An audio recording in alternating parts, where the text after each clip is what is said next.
What's up, guys? My name is Mikey, your host for Photos by Mikey, and today we're going to be talking about how to pose couples. And we all know, as wedding photographers, this may be one of the hardest things to learn and just get experience because, I mean, most people that started as a photographer, it's really hard to do because naturally you want to keep it organic, you want to keep it natural, but it's just it's difficult when you don't have no experience. So I have a couple of my good friends that we're going to be talking about how to pose couples naturally and organically. So let me bring on Mr. Nick and Theo.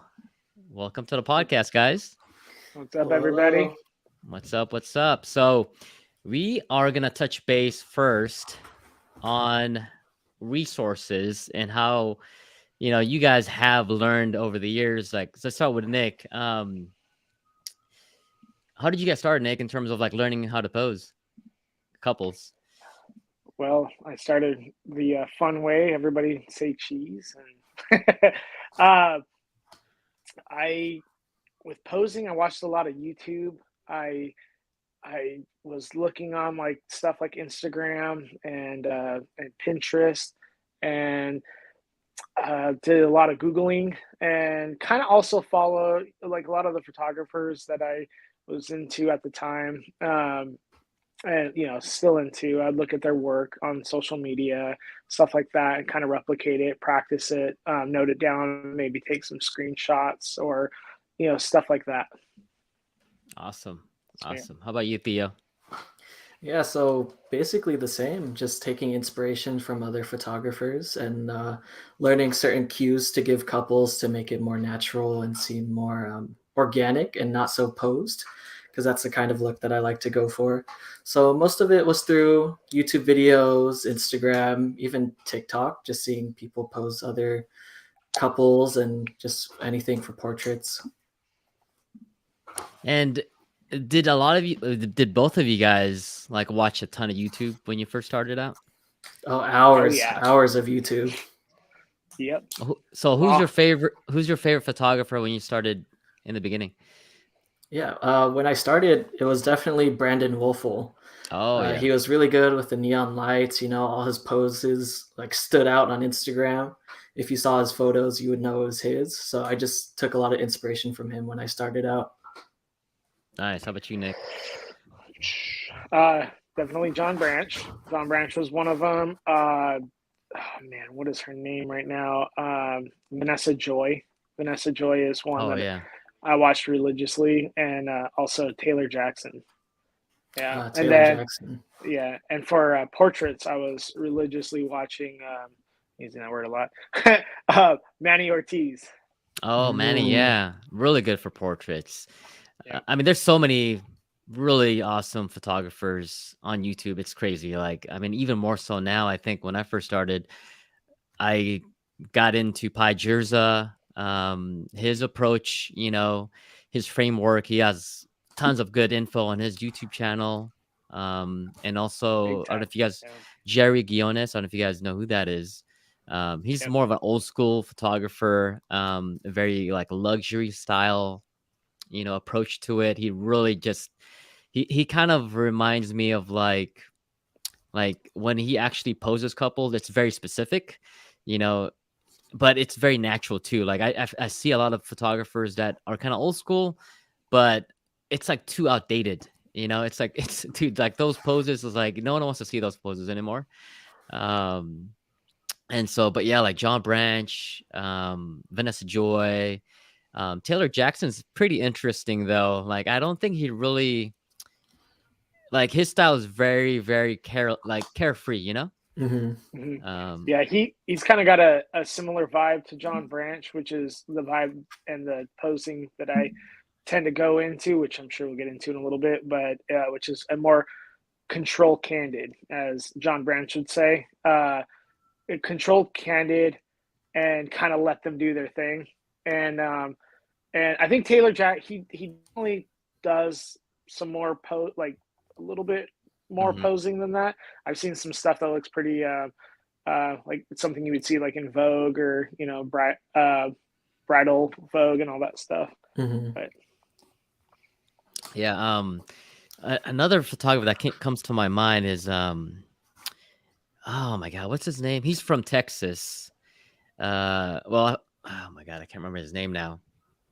Serrano, you know what I'm talking about, Nick? Oh yeah, Yeah, Rafael Serrano. yeah. It's a big. Is it Rafael?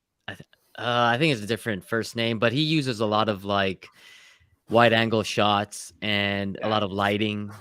So like off camera flash. Yeah. But I do. I mean, you learn from everybody, right? You learn from everybody's styles, and you eventually figure out what your style is. But I do believe that you have to have some fundamentals, like like especially for wedding couples, right? Like certain things that you don't want to do, and we'll talk about that even more so. But let's kind of stay on topic here in terms of like how you can get better.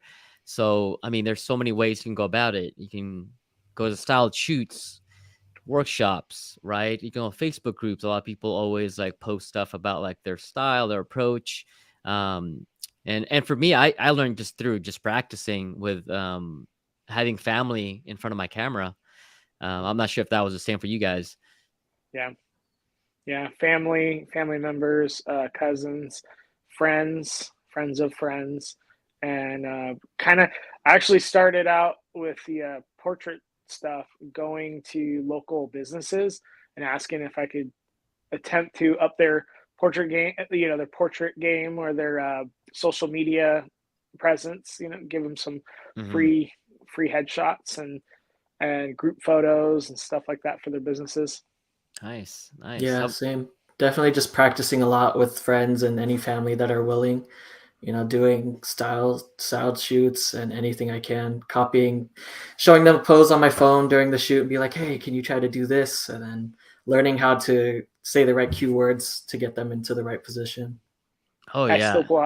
I'll still blow out the phone. Yeah, still do. No shame at all. This is what I'm looking for. Exactly. And that's sometimes the easiest way to explain a certain pose. But yeah, like I in the beginning, like when you're starting out, I think just practicing with family, because you feel more comfortable with family, or friends. I mean, I still remember my very first couple, dude. I was so nervous, dude. I had all the Pinterest photos I want to do, and dude, I didn't even. I forgot to pull out my phone. I just kind of went with it. Nice. And I was like, you know what?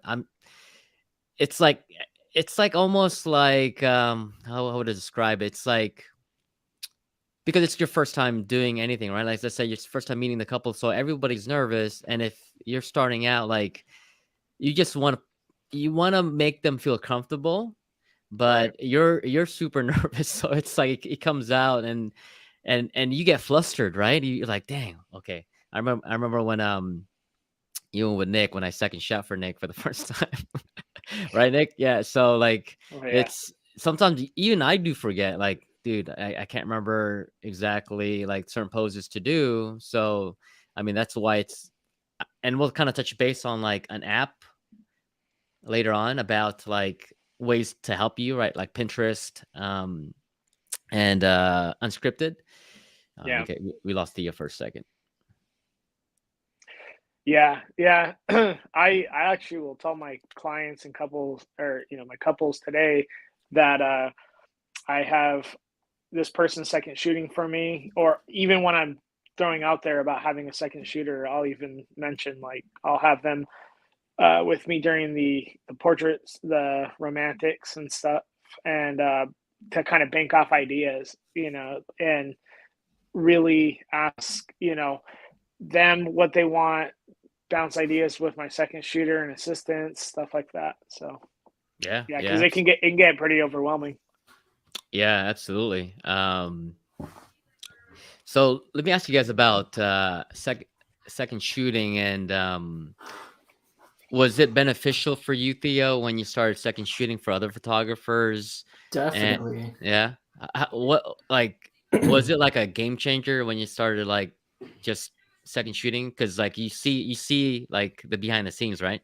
Yeah. So it definitely widened my perspective, because before second shooting, I didn't really know how the day went, because my first wedding that I did on my own, it was so chaotic and unplanned. So when I second shot with other wedding photographers, I actually learned like those certain keywords that I should be using, you know, how to actually communicate to the couple and family to get them to pose in the way you want and to make everything run efficiently. I think just like really paying attention to what the photographer you're working with is doing is very beneficial. Yeah, I 100% agree. Because I remember when second shot for a lot of photographers, it was like an eye opener. Like, Mm-hmm. because posing, right? It's also trying to get the couple to create an expression and get them in a certain pose, but like you don't you want to make it feel natural, and you want to have a flow to it, right? It's like a flow, like you just like you want to keep it as flowy as possible. Like you don't want to stop mid, like because you want to get as many shots as possible. If you stop a mid pose, it's like, dude, just let them go, right? Just let them kind of like do their thing sometimes.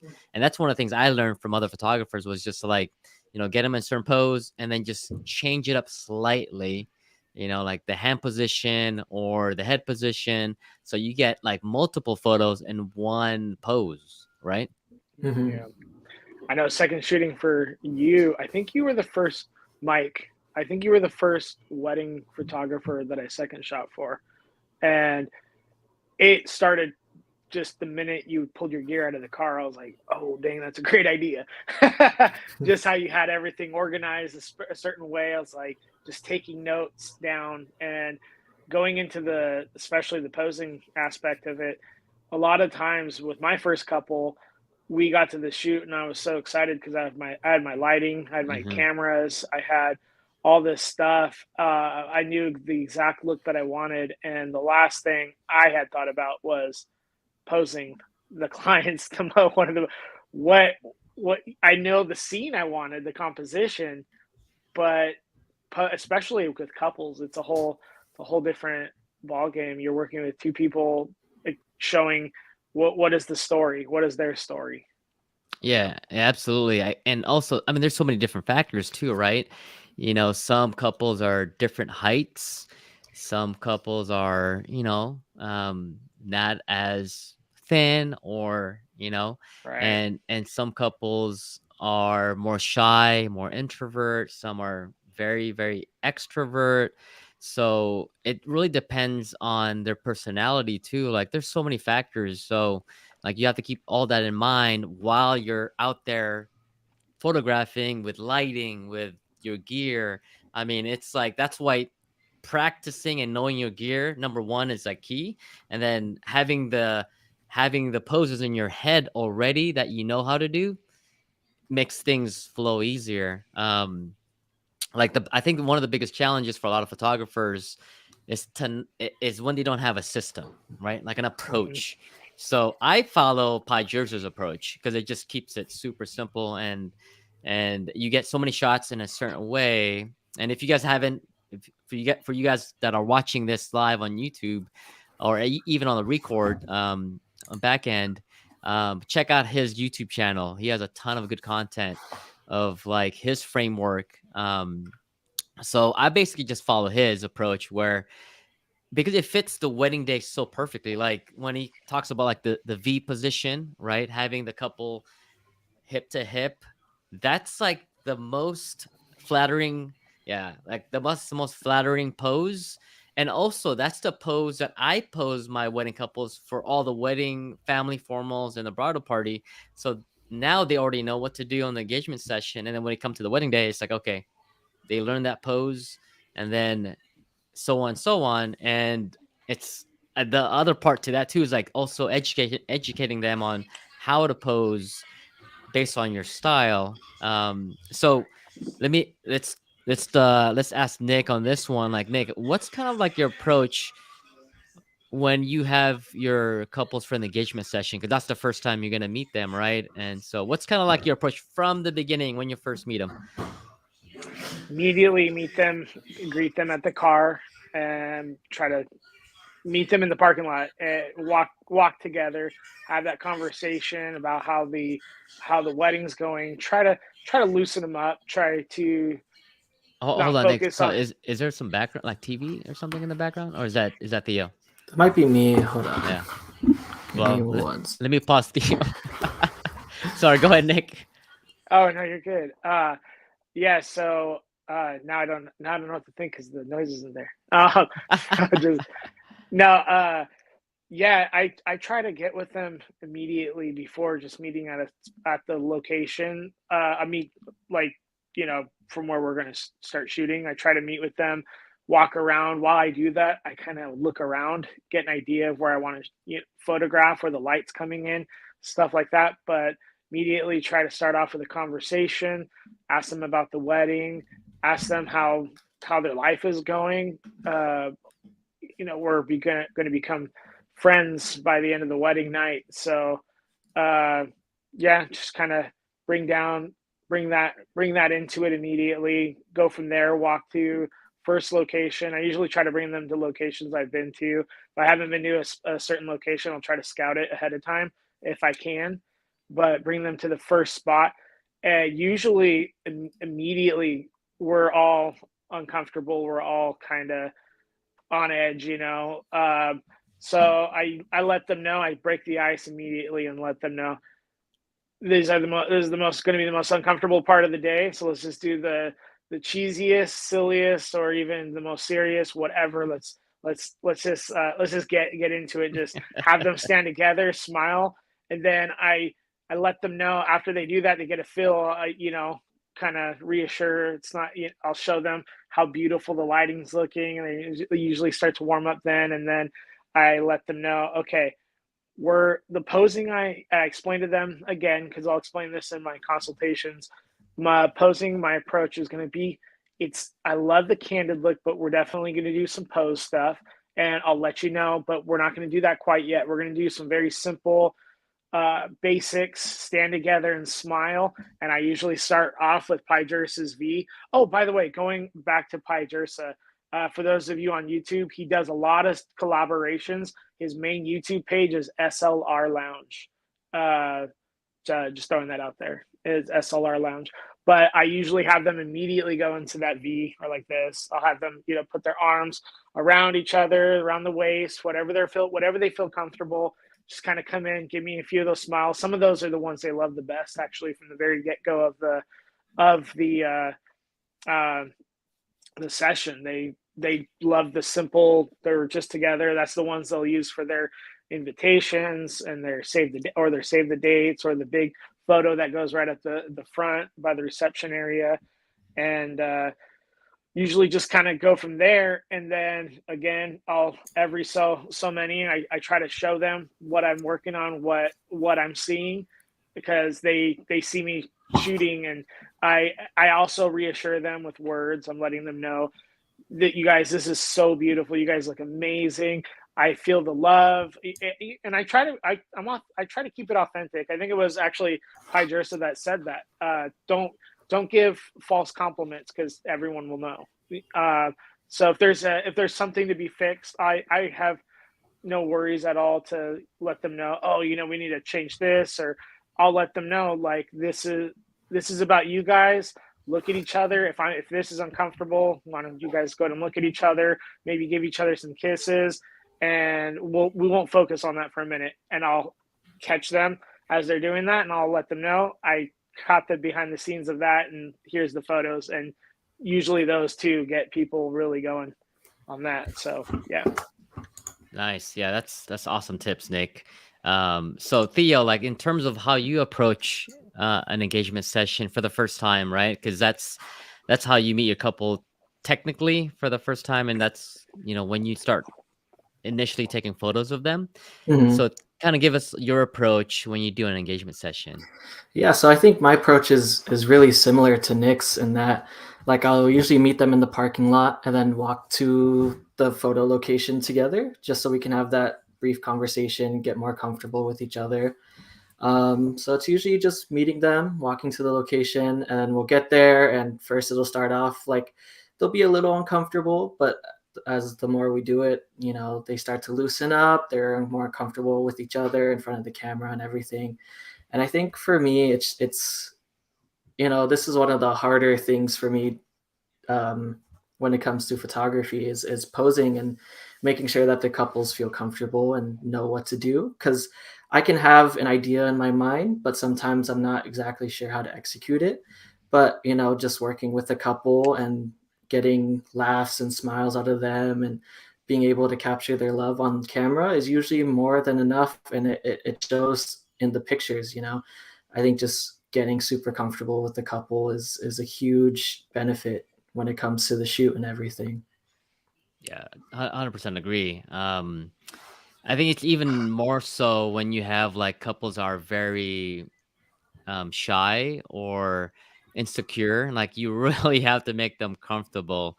And sometimes I mean, even sometimes like couples that are very shy, they'll tell me straight out, like, again, I don't want to name names, but I had a couple when I did their engagement session, they didn't want to kiss. And I was like, okay, cool. I mean, by all It's a means, trip tell how me. many of those you get.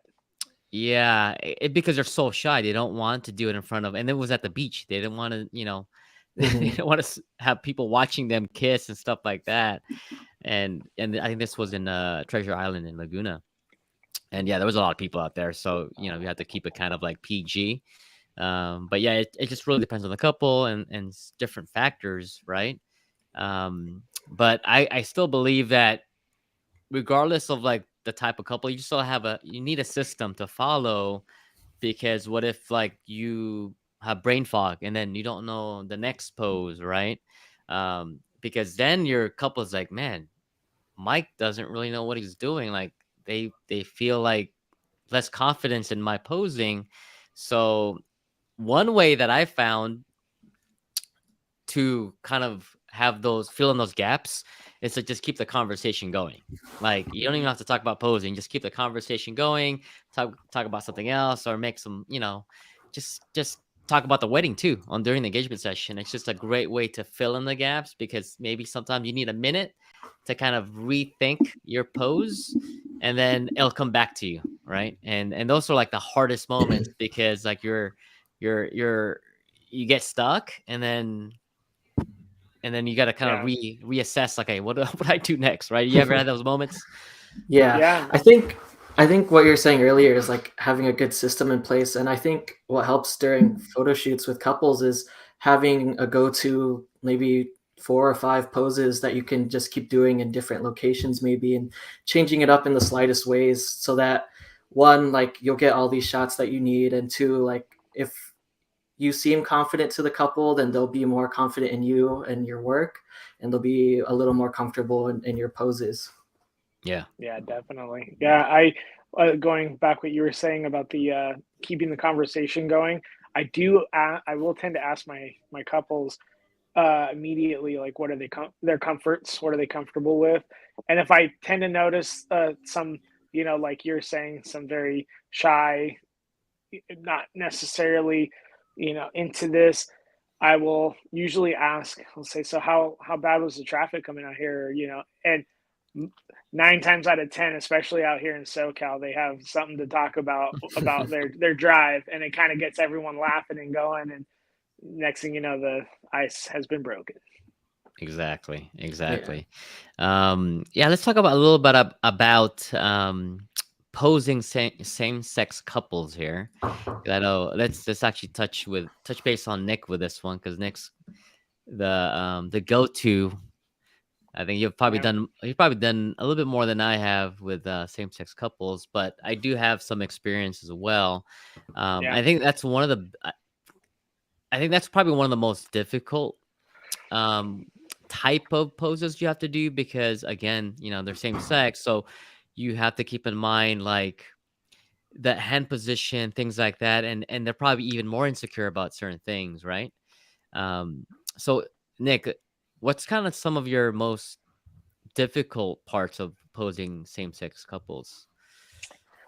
I would honestly say the most difficult one, but then I have a thing I do now with this. But I would say, when, say, I have a a very, like, a masculine feminine pose, and say I'm working with, say, well, it doesn't necessarily matter. Say one is the masculine is shorter and the feminine is taller, or however they view each other.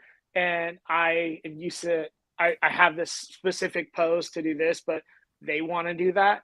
So, and my kind of go around on that now is because when I go into the same sex marriages, they by that time we've already had many conversations. We had an engagement session, and I let them know you guys are people. There's nothing, there's nothing that is different. This is my posing. This is how I do stuff. And if you love that idea, and if you both want that, what I typically do is I'll just do both poses with both, and kind of have like a go around with that, and ask their comfortabilities again. What are they comfortable with? What are they? But for the most part, I mean, they're getting married, so they're fully out there. They're coming out. They're not nothing's being held back, and but yeah, I'll communicate that with them ahead of time, like what do you want in your photos. But again, I'll let them know if there's certain other things. Their galleries can be private, or I could set some of this stuff. But for the most part, they're two people in love getting married, and they love my work, and they want that done. And if I notice one seems like this would look better on this one, I'll tell them, and for the most part, they'll say, "Oh, I kind of wanted that too. Let's do it. Switch around. We'll have you have that person there holding the chest, or putting their nose to like a certain way, or doing but for the most part, I even kind of implement that in every couple now. So I have that routine where it's not there was a good moment where it was like, I do have still a few like masculine and then feminine kind of like poses that I go to, but for the most part, it's it just doesn't necessarily make that much a difference how I have my routine now. Yeah, I think it's also still depends on like the heights, right? Because if you have a taller, let's say you have two brides, if you have one that's taller, then of course, like that's kind of where you kind of think like, okay, she's going to be more like the masculine type of person in the shot because she's taller. Like you don't want her like crouching down. You want to use that just like you were posing a normal couple, right? Have you had them too? Oh, sorry. I was going to say I've had them too, where the bride is the tall one, and and the vice versa thing. And I'll even play with that too, because usually when we're going into that, there's some jokes being made, and so I'll even we'll do somewhere, we'll have them kind of put their hands on the one that's obviously shorter, that everyone, their whole family and friends know they're shorter. I'll do that and kind of make them, kind of play around and do some stuff like that. What were you gonna say though? Oh, I was gonna ask Theo, like, have you had any experience, Theo, with same-sex couples? So this is a pretty eye-opening and good knowledge to take in. I've only second shot one same-sex wedding, so I didn't actually do any of the posing of the couple. But I just thinking about it and listening to what Nick had to say, I probably would go about it in a similar way to a straight couple, just knowing what kind of posing they might prefer, if they prefer more masculine posing or feminine posing, or if they tend to be more feminine in their pictures together. It's just whatever they prefer. I would just have that conversation with them prior to the shoot, or maybe during that walk to our location, just figuring out what they prefer. Yeah, that's definitely pretty good advice as well. Let's talk about styles, because I think a lot of people, I mean, you can't go wrong, I think.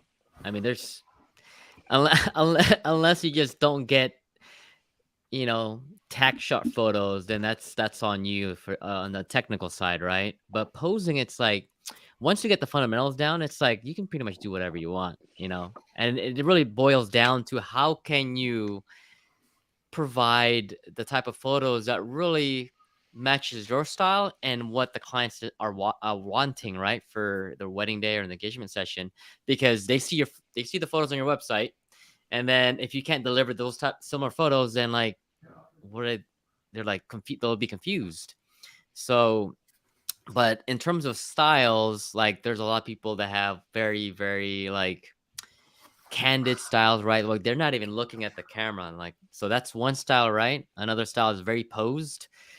For example, like Jerry Guiones, who really poses every single detail. And then you look at Taylor Jackson, totally opposite. Like he just tells them to walk around and let them go. Like that, you know, very, very casual.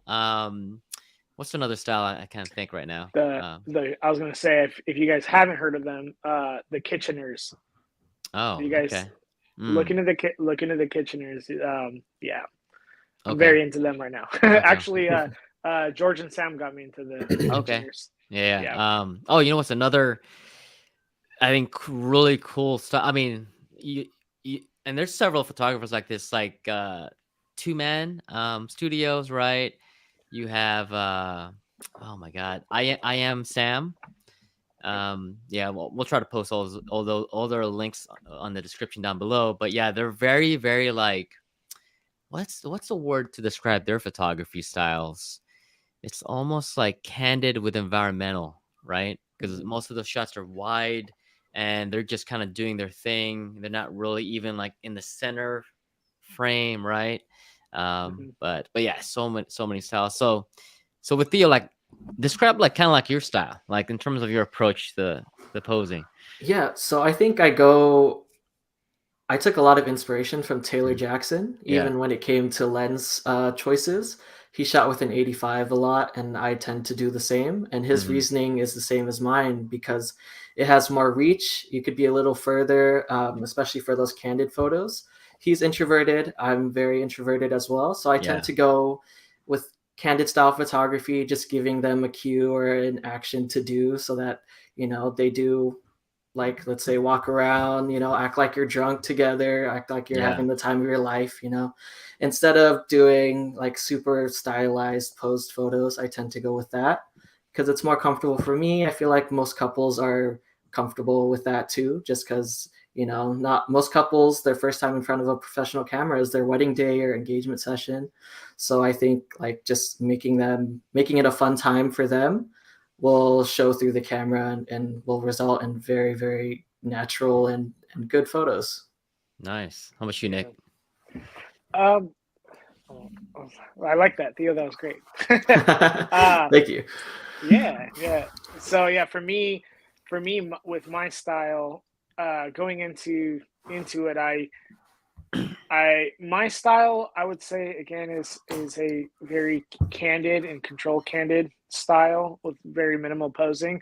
And style wise, like editing, it's elegant with a slight punch to it. I've messed around with different styles, like the light and airy, the very dark and moody, and I kind of bring both of them in now into my workflow now. And going with camera, I try to go about it thinking about my style, thinking about how I'm going to edit these photos, so I expose accordingly. That's another thing to consider when you go in. How are you going to expose these? Are you more of a light and airy photographer, or are you dark and moody? So if you're dark and moody, you're not going to go a stop overexposed, stuff like that. So yeah, mine, I have a wide, tight, or medium, and a tight lens. And I've been getting more into the wides. I've actually been playing a lot with the using my 85 and doing the Bernheiser effect and getting wide with really shallow depth of field. So it kind of gives that 85 look, but with like a 24 millimeter field. And I've been really liking that. But I definitely hop on that 35 millimeter. I love that slight distortion from that 35 and kind of getting up close. I'm the opposite. Very extroverted. get up nice and close to my couples. Make sure, of course, it's cool. But I like throwing on a wide lens and kind of getting up close, kind of getting some distorted angles. And but again, I also love backing way up with my 85 and kind of getting that effect. But yeah, I would say I really like that candid look with a wide lens, but up close. Nice. Nice. Yeah. Yeah. To add on to that, I think for me, wide right now is 35. I really love that focal length, and I think I tend to use it and like what Nick was saying, making it. Uh, let's start over. Are So you good, man? using a 35, I tend to use it a lot because just that focal length makes you feel like when you're looking at the photos, it makes you feel like you're there with the couple, you're experiencing the moment. You could really feel their love and their happiness through the lens. I feel like when you're shooting on 35, it just feels real to life. If you get close and personal, it can make it feel like you're there with them, experiencing that moment. That's a good perspective on that, Theo. Because for example, like the wedding day, right? There's different moments that happen. Like for me, during the reception or dancing, I like to go super wide. Like I'll put on the 15 to 35 and I get super close because those dancing moments, it just looks like I'm with the family and the guests. If I'm shooting I mix it up, right? And because my approach has always been shooting wide, medium, tight. But I think those photos when you go super wide, like even beyond a 24 millimeter on the dance floor, man, those are epic, right? Because Mhm. it shows like whoever's looking at that photo is like, oh, dang, like they're actually in the dance floor with the crowd. Um, and so the same thing with like the 35, I believe. It's like, you're not too far, right? But you're still close enough to give direction and get those emotions because if you're shooting 85, maybe you're probably more of an introvert type of photographer and you want to kind of just let the couple do what they want, right? So lens choice is really important, I think, in terms of what your style is going to be. I think over the years, like my style has changed. Like I love the 50. The 50 is like the perfect for me, like the perfect portrait lens. But over the years, I've loved just going super wide, like super wide, even like during engagement sessions. But but mixing it up too, like not just going wide all the time. You know what I mean? That's why we have at least more than one lens, right? Yeah, actually changing up a little bit too with my style this last year. I've been getting into a lot of Michael Anthony and a few other photographers that tend to do this. What I noticed is how epic their photos look, these wide photos. But what I noticed is you could punch in way in the back, and that thing is tack sharp. Mm-hmm. And I have been sticking with the opening it up to 1.4, 1.2, completely just obliterating the background. I've you're at the beach, you want to see that beach, and I've been really adopting f11, f16 and using a flash, and I've been really excited about that style as well, and using like a 24 millimeter, my 24 or my 35, and but kind of sticking with more with like a 24, getting that scene, and putting the work into that one photo, and I've been really excited about that recently too. Nice. That's Yeah. awesome, Nick. Um, let's move on to what not to do. You guys have any experiences of like mistakes you guys did in the past? Yeah, I think it's always on my mind, and I'm consciously thinking about it whenever I do any shoots. Is something I struggled with in the beginning was that feeling confident and making sure you look confident to your couple so that they're confident in you as a photographer. So something I did a lot with couples in the beginning and just any portraits I did was I rushed through it. I rushed through the posing. I just wanted to get it done, like make it seem like I knew what I was doing. And then getting home and looking at the photos and realizing, I should have like taken more time to adjust this or shoot it this way, or make sure that they're smiling, or make sure that their facial expressions are matching what they're actually feeling that day. So I think just a big mistake I had was rushing through the photo shoot and trying to get it done and over with. Yeah, let me just add to that. Because when you start rushing anything, like even rushing like your editing process or anything that you do, you make a lot of mistakes, right?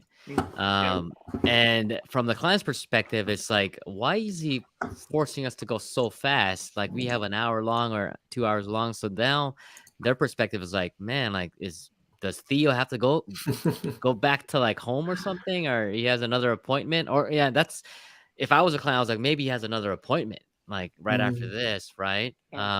But yeah, you're absolutely right, Theo. It's like it just makes you look a little bit unprofessional. So. Yeah, so I definitely, it still went through with the whole hour, you know. It was just like I felt rushed, and I felt like I had to get it done with and do all these poses and make sure they're doing all these things. But really, in my mind, I'm just stressing about like, did I get the right shot? Is it framed right? Yeah. And all these things are going on in my head.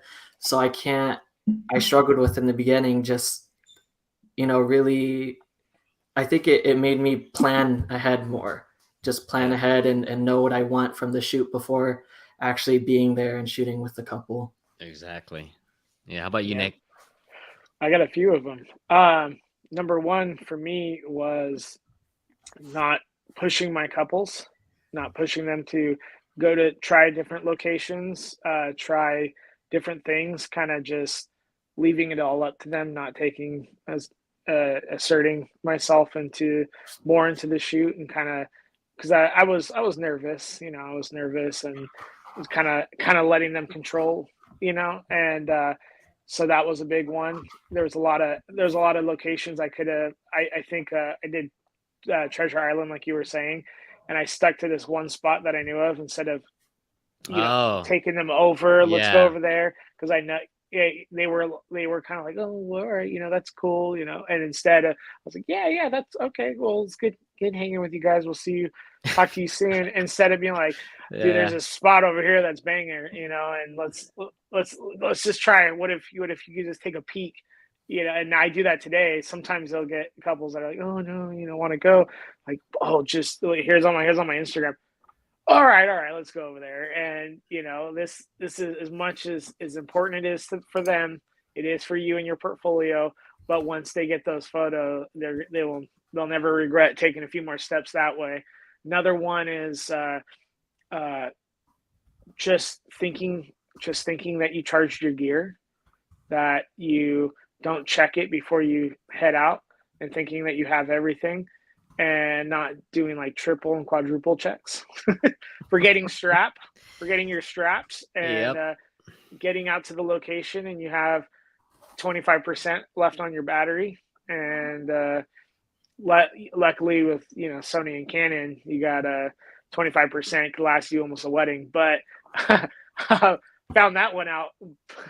not double checking my gear, and battery's just about to die. So that's a stressful one. Yeah, because that's like in the back of your mind, and you're in, you know, photo shooting mode, and it's like, man, like, you know, and even before the shoot, like you have to have the right mindset, right? Like you should be super focused, but if you have things that's like bothering you in the background, it's like, man, like you're not gonna flow. So like one of the things I found that I made a lot of mistakes in the beginning was like with the bride specifically, not checking like the hair, right? Before you even shoot. So and then I look back at the camera, I'm like, oh shoot, like her eyes covered, or there's a hair sticking out. And so because you want to flow, but it's like you get so nervous, you're not even looking at specific things. Yeah, because you're just looking at the back of camera, but it's so tiny you can't see all the little details. So one of the things I really learned was to like kind of take my time and look at the couple right before you even shoot, and see if everything's good to go. Like Nick, kind of my process about phones and keys in the pockets. Like take everything out so that doesn't show, and you don't have to do more work in the post editing process. But yeah, those are like super simple mistakes I think a lot of people make, is like because then like you're stuck with those editing challenges at the end, right? Yeah, I would. Definitely. Then also remember, for those who are new, remember there's nothing wrong with taking a little bit of time, relaxing, you know, also relaxing. The couple's coming to you, they like your work, they've most likely seen your work or some of the work that you brought, they like it. There's nothing wrong at all. They know you're a professional, they know they're paying you, they're coming to you. I'll tell my couples now, what, let me think about this. I'm trying to think if I have that was one thing, is I was so worried about I got to keep it going because they're gonna lose interest and they're gonna leave or something. That's yeah. I don't know what I was like. Okay, we got to just talking and rambling on, and then now I'm worried about that instead of just really concentrating on the pose and remembering you're an artist. You're an artist. You're going out there to create art, and they already booked you. They like you. Yeah, yep. Something I feel like I had to remind myself of during shoots is that during these photo shoots, like we're the professionals, that we're the ones that are supposed to know what to do, and we're supposed to take control, and the couples are looking to us for the guidance. That's something that I struggled with in the beginning because I just wanted to rush through it, go with the flow, get it done, keep things going, keep things moving, to look like I knew what I was doing. But really, I was just, in the back of my head, always thinking about the 50 different things, like the small things, like phones, wallets, and pockets, messed up tie, hair everywhere. So I think just taking control in those situations and being and acting like a professional. Oh yeah, communication is so key.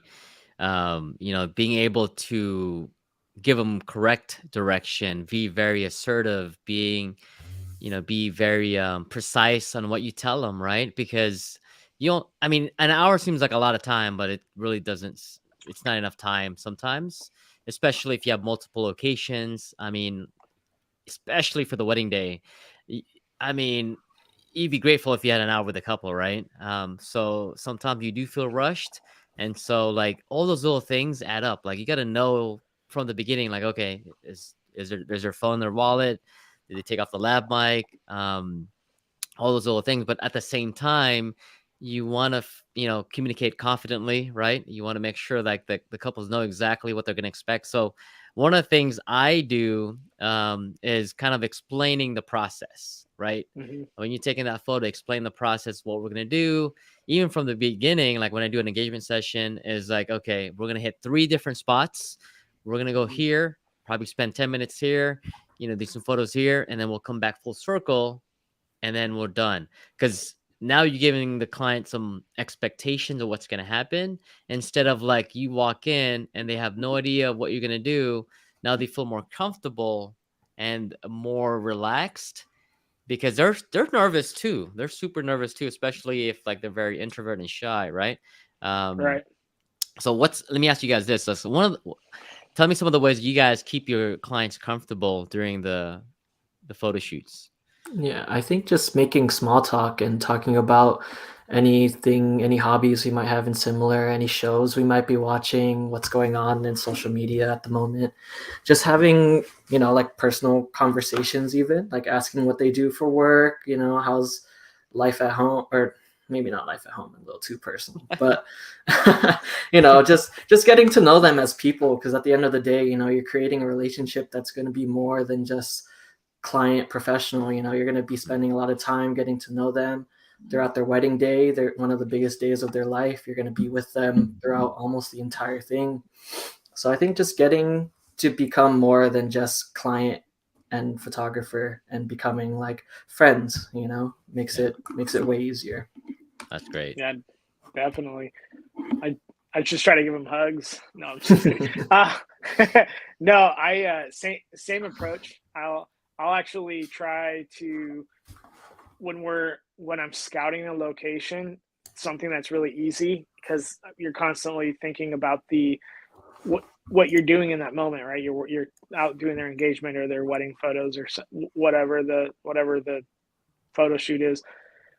What I will do is one of the easiest things to do, like Theo's saying, talk, keep the conversation going, and I'll just start talking. It also helps for them to really understand who I am, and the comfortability, and even like the compatibility, the vibe. And I'll just talk about random stuff that's very off, nothing to do with photography, or if it is about photography, maybe stories about if they're asking me, but I'll ask them about their day again. How's traffic? Mhm. How's work going? How'd you guys meet? How'd you guys meet? What are some of your favorite things you guys like to do? What is some of the, have you guys ever had gone to any shows? I like music, so talk about music. What is your guys' favorite music? Have you guys picked out a fun one is to ask them if they've picked out their first dance song yet, and then especially when there's like two different answers, and that's a fun one to laugh about. But yeah, keeping that conversation going, talking to them, reassuring them, showing them photos that I already took if we've already been going through the session for the last couple minutes. Oh my God, you guys, look at this photo. It's Mhm. amazing. And I'll let them hold my camera. I'm like, go ahead, and they'll hold they're like, oh wow, they hold the camera, and then next thing you know, we're all having laughs and fun, and try to make the experience as fun as possible. And I tell them every time with my couples, unless there just so happens to be, which I usually try to not do this, but unless I double booked or I have a couple sessions going on, one in the morning, one in the evening, I've gotten to a point where I'll start double or even triple booking my days. But usually, especially with wedding clients, with engagements, and of course weddings, I no longer do that. I try my best not to book myself like that, especially for engagements. It's usually for them, so I go in immediately informing them. We don't have I how are you guys on time? As far as I'm concerned, I'm here with you guys, and I have nothing else happening, and there's no rush. We're not. I don't even tell them it's an hour session anymore. We get talking. We have great time. I recently had an engagement session. It was into the night, and we had been together, I think, like 2.5, 3 hours, and a lot of it was talking. And I'm not rushing. I dedicated that time with my client because I do care about these people, and lo and behold, I ended up backlighting them, and we did some night shots and got a really cool shot we weren't expecting. So, but yeah, I definitely don't go into it with a rushing mentality anymore. Nice, nice. Yeah, I think it's just at the end of the day, you just got to talk to them like a friend, right? Yeah. And when you have that perspective as like we're all friends here, they feel more comfortable and they're able to really like let their guard down. Of course, every couple's different. I can't say for every single couple. Some Hmm. couples are just very, very shy and they still feel nervous. They're insecure about everything. But I think as long as you treat every single of one of your couples like your friends, your best friends, they're gonna feel the same way, right? Yeah. Um, It all starts with that consultation. Go in it being yourself. Don't go. That was another mistake. Going back to the mistakes, I went in with I was fawning and trying to be somebody I wasn't, because I was trying to be this uber professional wedding photographer who uh, is like robotic, and that's just not who I am. And I'll go in it exactly who I am. The first conversation we have, this is me. This is my kind of mhm. humor. This is the kind of guy I am. And even though you're there to interview them, they're interviewing you as well. And if they're not comfortable with you and your personality type, they can go with somebody that might better suit them, and also vice versa, better suit you. And so yeah, that's another little piece of advice. Just go in it, be yourself. Don't worry about, if you're an introverted kind of person, like maybe that's what they want, maybe that's what they're looking for. Or because the only thing that's going to happen when you're yourself is you're going to get your ideal client, and you're going to end up making friends with these people. And I have couples that I shot with back in 2020, 2021, and we'll text each other every now and then, just say hi and stuff like that. Some of them had babies and they want to do family sessions, or they just want to talk and get together and just say hi and show off their family. And it's really cool to have like lifelong friends now. Nice, nice. All right, let's move on to the next topic. Do you show the couples the back of the camera? And so there's different ways that we can go about this, I think, and the way I approach it is some couples definitely want to see it. If they want to see it, by all means, I'll explain the process on the back of the camera. But for me, I show the back of the camera when I have some really epic photos because it gets them excited. But if they're in the flow, like I'm not gonna stop them and show them the back of the camera. Like that's my approach. But like especially when I do like certain like off-camera flash photos, and I know I got like an amazing shot, like I'm just gonna show the back of the camera. But I've had also other instances where I thought it was an amazing photo and I showed the back of the camera and the bride didn't like that photo. So it could go either way. It could go either way in my opinion. But also if you do have that situation, then you just turn around like, oh, you know what? We could probably make that even better. Let's kind of reposition you in this way that you're more flattering. So I think that's like the biggest learning curve for a lot of people is like if you do show the back of the camera, learn how to pivot in a positive way. Never say anything negative when you're taking photos at the same time. But yeah, it can go either way. So just expect that sometimes a couple and even sometimes the guy may not like the way he looks too. So but it gives you a really good idea moving forward. Is like, okay, I have a better understanding of what they're looking for, right? Yeah. What's your thoughts on that, guys? Yeah, so so usually I approach it the same way as you, Mike, where if they ask, definitely I'll show them the pictures and I'll explain how the back of the monitors aren't always the most complimentary to the photos. It doesn't look like this when you receive the final photos. You know, there's a lot of post-processing that goes into images sometimes, a lot of the time actually. So I'll just explain, you know, like it may not look the best on the back of the camera, but I promise like the final photos will come out amazing. But definitely if I have like a banger shot that I want to show and I'm proud of, and I'll stop and I'll be like, oh my God, like look at these, they came out so amazing. Like let's get some more and with these poses in this location. But most of the time it's only if they ask for the photo to see it, I'll show it to them, unless it's like one of the most amazing shots I've ever taken, then I'll show it to them. Otherwise, I just wait until they ask. And if they don't, then, you know, they just wait to see the photos afterwards with all the post-processing and everything. Have you had a situation where a couple like wanted to see the back of the camera and it was like they didn't like it? So that definitely has happened. They didn't directly say it, but just based off of their reaction, you know, I could tell that they weren't the happiest with it and they wanted to do a different kind and they wanted to kind of take more control of their posing or what they wanted from the photos. So, you know, I just let them do what they want and I'll capture the photos for them. Yeah, like for example, we're sharing your website here. Oh, wow. And so like this pose right here, like that's pretty awesome, right? You got the backlit sun and it kind of silhouettes the bride and the groom, and then you have her hand right there, kind of supernatural. I mean, that's an awesome photo.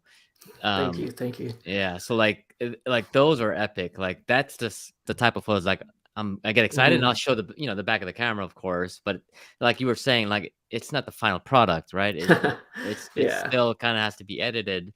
But yeah, this oh there's Theo right there. But yeah, we're just kind of like giving some shout outs to Theo's photos here. Thank you. Beautiful work, Man, man. I wasn't ready for my website to be put on blast. I know, right?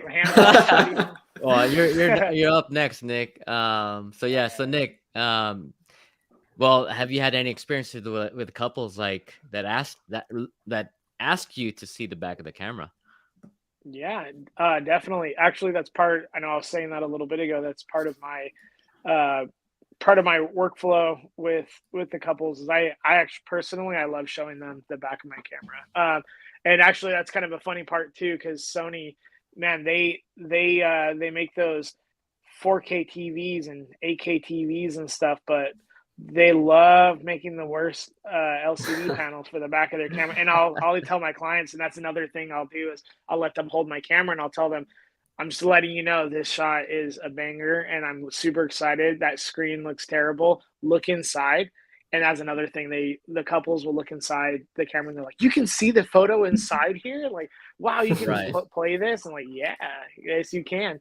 And I like that self portrait, by the way, Mike, or There that you go. a portrait. Yeah, good friend of mine, Mr. Mike Fideris, took that of me. That's so funny. My picture is also one by Mike Fideris. At the same, or Yeah, probably the same area yeah, too. yeah, Oh man, but yeah, let's show but off some of Nick's works here. Oh, that's a beautiful yeah, shot right there. yeah. You and I worked on that one. Uh, Yeah, we or I love showing. Oh, this one I showed them the back of like almost every photo I took of that. I was like, you guys, look at this lighting. But yeah, no, I love to show my couples, and I've had a few where they're like, oh man, I don't look good, and like, what do you not like?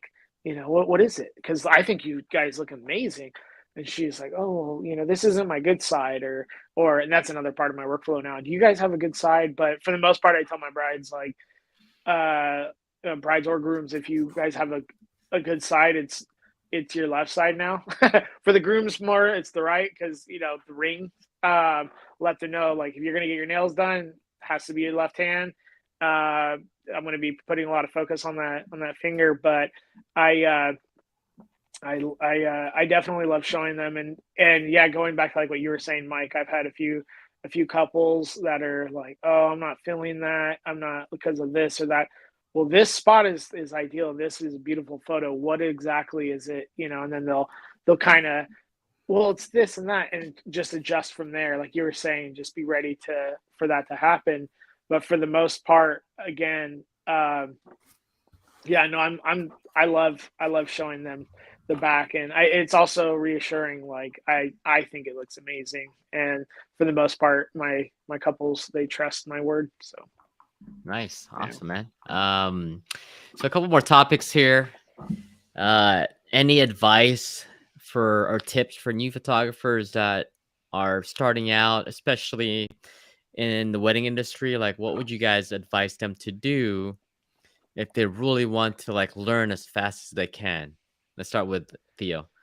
Yeah, I think definitely just reaching out to local wedding photographers and either assisting them, second shooting for them, even just joining them on the wedding day and doing nothing but just watching them work and learning their workflow and how they pose the couples, how they run the wedding day. I think it's super, super, super vital, and a big part of becoming a wedding photographer is just taking inspiration and learning from others. Nice, Yeah, awesome. How yeah. about you, Nick? Hop on that YouTube, start YouTubing, find meetup, get on the gram or Facebook or Google, go on Google Maps, go check out. I'm getting distracted looking at my website.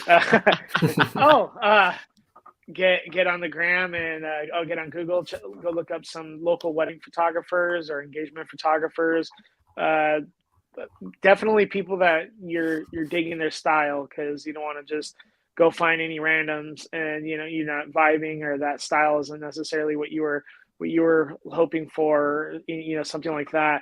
But reach out, find out if you can shoot with them. Also, hit up family members, hit up friends, or just randoms. Look up people maybe you have on social media. Maybe, hey, would you be willing to do a collab? Would you be willing, if you have any friends that like to do that, tend to post photos, or go out of here, or even like I said in the last live, go out and do some street photography. Maybe even ask random people on the street, hey, you guys look amazing. I know some of you guys have had to have seen the videos where these guys will go out like, hey, you guys look awesome, can I get your photo? Yeah, And you're going to get some and that will actually also help you with, when you're out there in the streets, and either you get these couple or these people, then next thing you know, you're handing your card out, or you're getting told no, and it's building you up to, if you keep going. And so, yeah. nice. I think it just takes time, right? Time to master your craft, and just tons of practice, like with anything. the more you practice, the more you're gonna get better at it.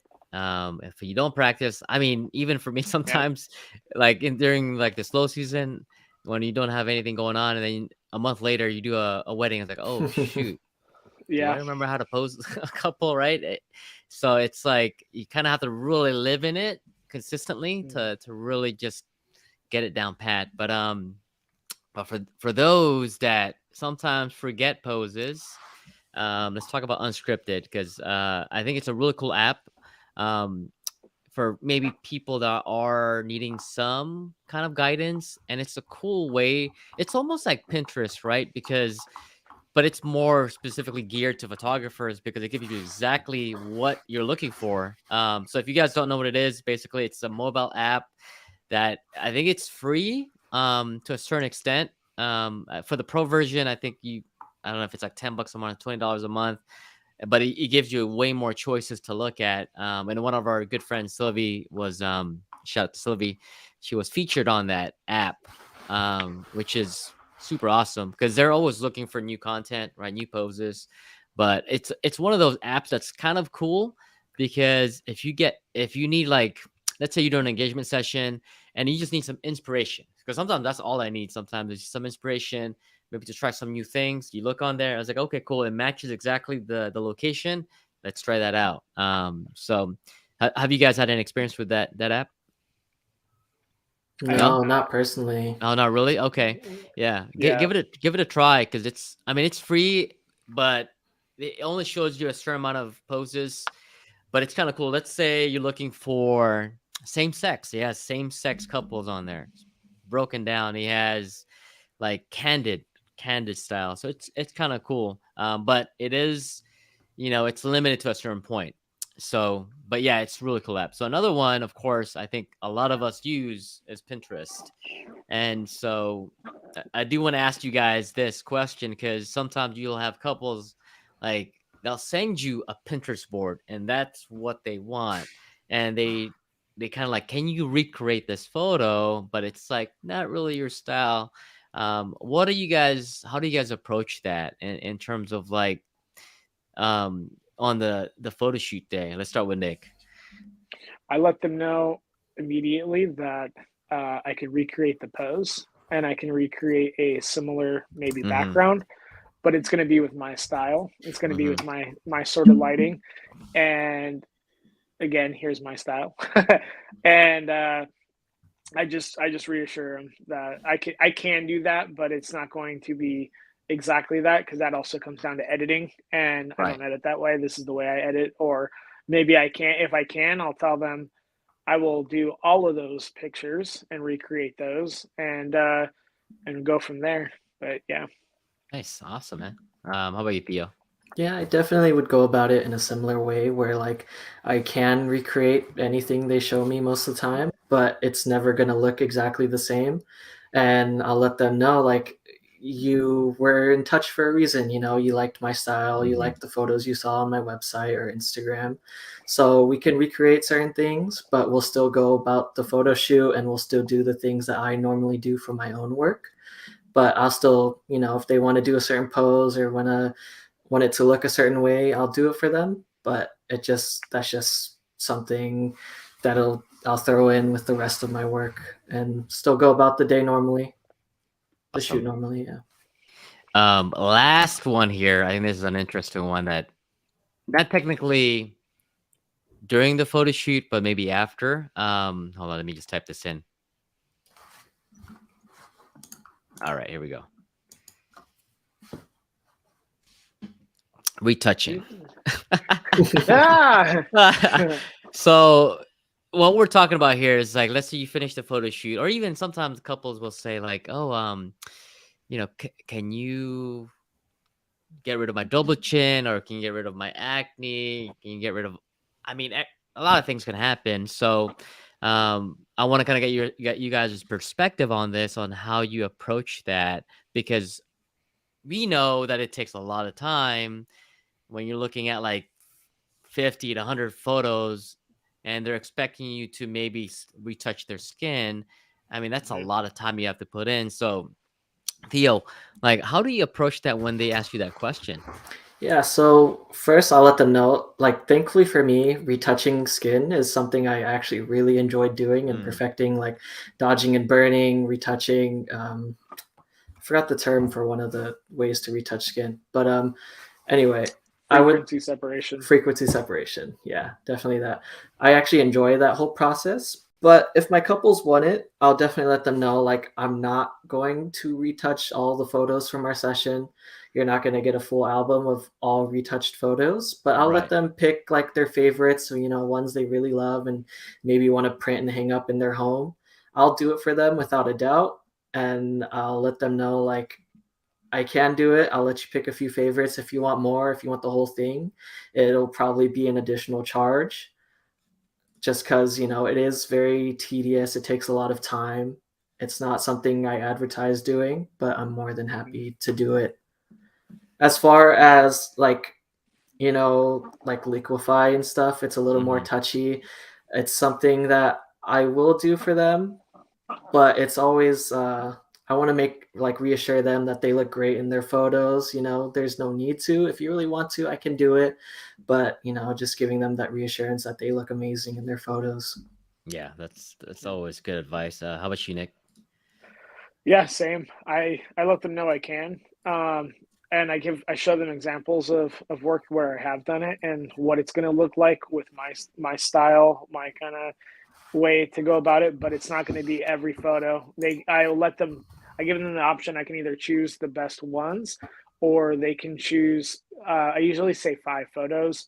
Uh, that's typically the, the standard, like when people get their wedding photos back of their portraits that they really like, or, or maybe like a big family photo because they love sharing those as well. But as far as like, yeah, the skin editing and stuff, up up to five photos is not going to be an entire album. It's just not going to happen. If they want that, then I give them an option to actually buy that. So, but it's not going to be, if I'm delivering 800 photos, it's not going to be 800 photos of skin frequency separation and dodging and burning. It's not going to happen. If I see little things in my photos that are, because I'll go through each photo, I'll double check everything. If I see things like, there's a cone on the ground or something, I'll get rid of it. I'll retouch that. But yeah, as far as the skin goes, the big one for me, like you were saying earlier with the hair, I'll look for hairs, especially like on the bridal party photos, and the formals and the romantics. But outside of that, it's minimal. It's not going to be too crazy, but I'm okay to go crazy on like maybe 5. Yeah, yeah. So And I think the biggest thing here for any new photographers that are, starting out is that explain this process if they do ask it on the consultation, um, and explain them the process and how long it takes. Because I mean, we have to show our value too. Like we can't just spend hours and hours in the editing room. But to make this easier for you is to make sure, like, when you take that photo, you definitely want to double check the work. I mean, if there's like hair covering her eye, stuff like that, like that's just gonna be more work for you to explain, or maybe you're not even gonna use that photo, right? But yeah, like we talked about earlier, it's just preparing a couple before the photo shoot on what they can expect and getting it right the first time, so you don't have to spend as much time on the editing process, because especially on the wedding day, like you have one shot, like yeah, it's not like you can recreate the wedding again. Maybe an engagement session, maybe, if they want to do it again. But yeah, it just boils down to explaining the process from the beginning. And like you said, Nick and Thea, like if they do want the extra service, you can add that on later on, for an extra charge. And yeah, hopefully they understand that, because it takes a lot of time. yeah. Um, Plus, you have other couples photos you're working on as well. yeah, yeah, So absolutely. Let's see here. I think we touched base on pretty much everything. Yeah, I know sometimes we talk about a certain topic, but it kind of just goes in different directions here. Um, But I think the last one I want to ask you guys to finish this off.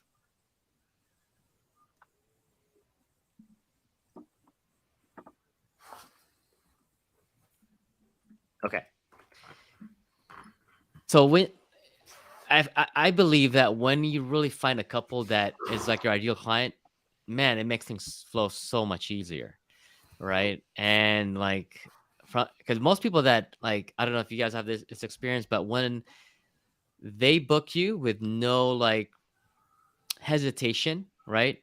Because they already saw your work and they're not asking for a discount, they're not asking for, all these little things to be added. They just trust you and they vibe with you. Man, when you go on the photo shoot, it's like magic. Like it feels like you guys have been friends for forever.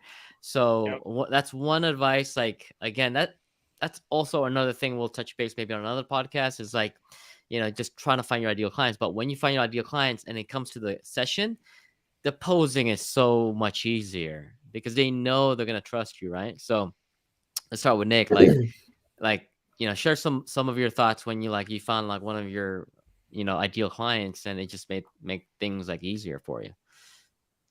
Yeah, when I have a client that my clients, they're usually the ones like you said that are ready to book. They're already feeling everything from my website. They like the style and they're already feeling that. And then when we get talking, it's the ones that I vibe with, the ones that are like you said, it feels like we're friends. We've known each other for a long time and we're just reuniting. And the ones I can be myself. And like I was saying, go in it being yourself. I can be myself and be as silly and weird as I am. And they're matching that.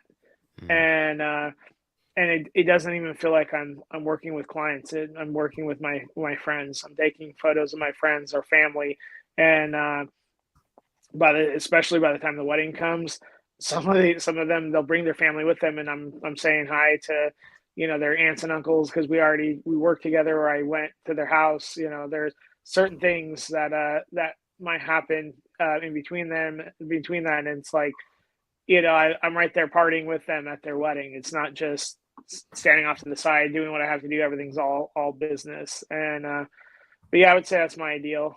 People that I can be me with, and those that are feeling it. So yeah, that's awesome. How about you, Theo?